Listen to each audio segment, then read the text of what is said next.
Hey everyone, Spencer Kaufman here with How To Video Channel. Today I'm going to show you how to wipe out an underground beehive using chloramine gas. This is very toxic. It is created by mixing chlorine bleach with ammonia. So what we're going to do is dump them down this beehive, and this gas will be released and fumigate and kill all of these hornets that are living in this underground hive. So to do this, we want to come back when it's night time, so when it's dark out, when the bees are all in there, then we'll mix up the chemicals and fumigate these bees. So make sure you don't breathe it in. Be safe. I hope you like this video. Hit the bell icon and the subscribe button to stay tuned to future videos.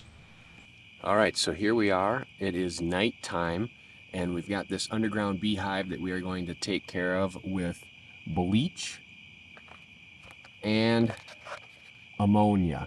And so what we're going to do is dump the bleach down first, then the ammonia, and that's going to make gas, and it's going to kill all of the bees. Don't breathe this in. It is toxic to breathe for any living creature.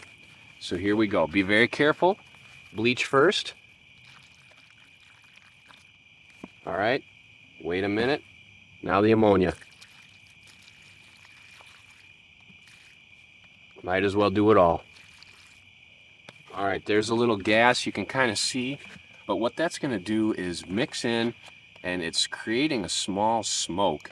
You can't really see it too much out here, but it is creating a smoke, and it's going to be going down into that hole and killing all of those bees in that hive. So that is how to get rid of an underground beehive using bleach and ammonia. I hope you like this video. Do so by clicking on that like button. In addition, hit that bell icon to stay tuned to future videos and the subscribe button as well. Thank you.